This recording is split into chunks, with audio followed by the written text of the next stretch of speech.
Agora você ouve uma palavra de vida com o pastor Érico Rodolfo Bussinger.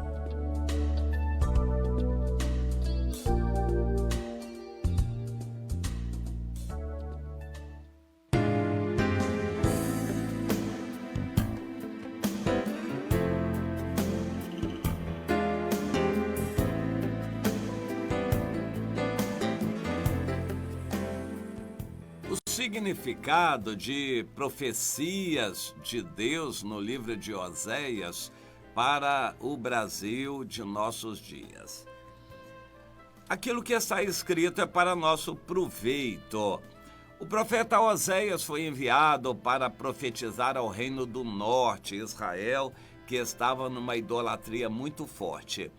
Para se livrar da influência política do sul de Judá, eles tiveram que criar uma nova religião.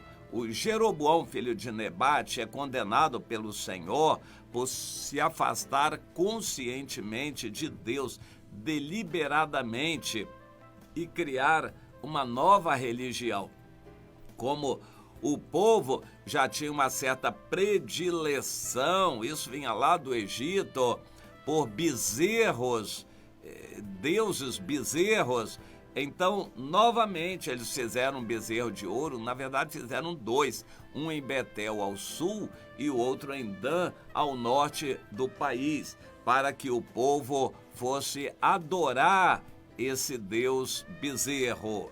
E um foi colocado em Betel, outro em Dan. Esses bezerros seriam o centro da adoração para aquele povo afastado do Senhor. E o Senhor mandou vários profetas. Amós foi profetizar, eles mandaram Amós de volta, dizendo que ele não tinha nada que fazer lá, que ele era do sul. E o Oséias foi enviado com um exemplo muito duro, para que a mensagem dele fosse gravada e as pessoas não se esquecessem. Ele recebeu de Deus uma ordem de se casar com uma prostituta, e aquilo ficou assim muito claro na mente das pessoas, e ele transmitiu dessa forma a mensagem que Deus queria, alertando o povo que havia se afastado de Deus pelo adultério espiritual com outros deuses, para que se arrependesse, porque mesmo no adultério e na prostituição, Deus os queria de volta. Eles precisariam se arrepender e se voltar para o Senhor. Essa mensagem de Oséias ficou muito dura para nós quando lemos a Bíblia, mas não sabemos na época dele qual foi o efeito. Provavelmente foi muito ruim. O povo não ouviu, não se despertou e não se voltou para Deus. No entanto, o livro de Oséias todo é um apelo de Deus para a volta daquele povo. Inclusive, o apelo final, o livro termina com a exortação final de Deus para que eles se voltassem para o Senhor, porque os caminhos de Deus são retos. Assim o livro terminou. Mas eu quero fazer referência a algumas profecias no capítulo 9, no capítulo 10 e no capítulo 11 do livro de Oséias. O Senhor, no capítulo 9, diz: eu amei a Israel, eu o chamei e eu o plantei para que ele desse fruto. E como eu planejei, Efraim seria plantado num lugar aprazível. Mas o que se vê agora é tudo do pior. Então, que lhe darei? E o profeta diz: Senhor, dá-lhe um ventre estéril e seios secos. Ou seja, um país que não tenha futuro, um país que não vá bem, é o que eles estão merecendo. Toda a sua malícia está concentrada ali. E o Senhor diz, aí é o Senhor que diz: eu passei agora a aborrecê-los, por causa da maldade das suas obras, e os lançarei fora da minha casa, já não mais os amarei, porque todos os seus príncipes são rebeldes. E o profeta conclui o capítulo 9, o meu Deus os rejeitará.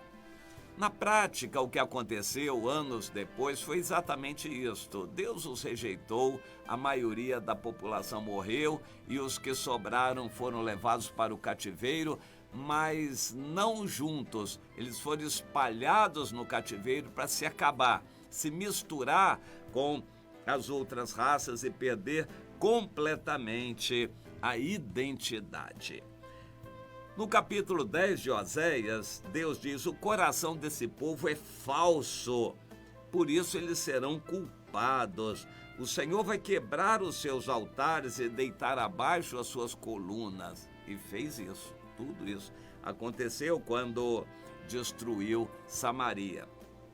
Eles falam palavras vãs, jurando falsamente nos seus templos, nos seus cultos, nos seus altares, juram falsamente e adoram os bezerros, mas eles serão aterrorizados, diz o Senhor, e eles ficarão apavorados porque verão que a sua glória já se foi.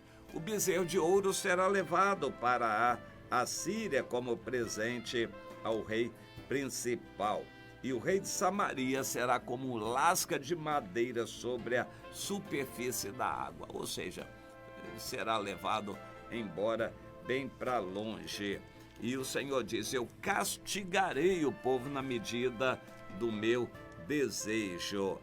Mas, mesmo assim, o Senhor dizendo: ao castigá-los, eu continuarei lançando o meu apelo de amor. E o Senhor resume aqui no capítulo 11 da seguinte maneira: quando Israel era menino, eu o amei.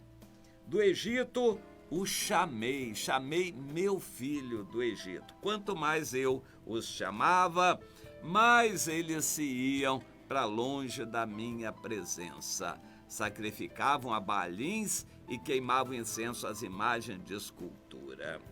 Quanto mais eu os chamava, mais eles se afastavam de mim. Bem, toda a mensagem do profeta Oséias é muito dura. É a mensagem de Deus para o Brasil de hoje.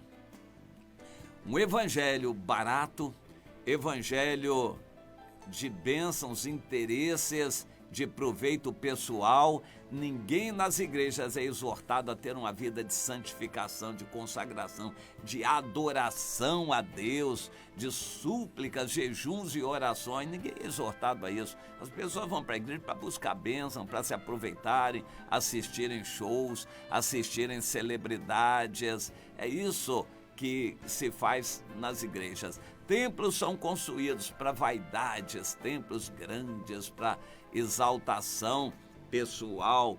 Pessoas pregam arrogância, com soberba. Os líderes estão falando grosso, quando deveriam exortar o povo a se humilhar, a chorar, a buscar a Deus em consagração, botando a boca no pó. Essa deveria ser a pregação dos líderes. Bote a boca no pó, meu irmão, talvez haja esperança para este Brasil. Minha irmã, clame a Deus, jejue, minha irmã, chore e ore. Meu irmão, você está com projetos materialistas, pare com isso e se ponha a orar, a chorar, a buscar a Deus. Você que está pensando em investimento, em ajuntar dinheiro, para quê? É hora de chorar, de se lamentar. Isso tudo vai ser levado. Pois é, o que se faz no meio evangélico no Brasil, de um modo geral, entristece muito a Deus. É uma afronta à santidade de Deus e foge por completo do projeto de Deus para com seu povo. A Bíblia é pregada em trechos escolhidos que agradam o povo. O povo não quer a verdade. Profetizem-nos ilusões, digam-nos coisas aprazíveis, Nós não queremos a verdade, nós queremos ilusões, sonhos. Preguem bênçãos e maravilhas, sucesso e prosperidade. O quadro geral do evangelho no Brasil é este: grandes ajuntamentos para a carnalidade, pregações de soberba e arrogância. O dinheiro que é levado a Deus não é usado para finalidades espirituais, mas é usado em grandezas, vaidades e coisas desnecessárias. Ninguém cuida do preso.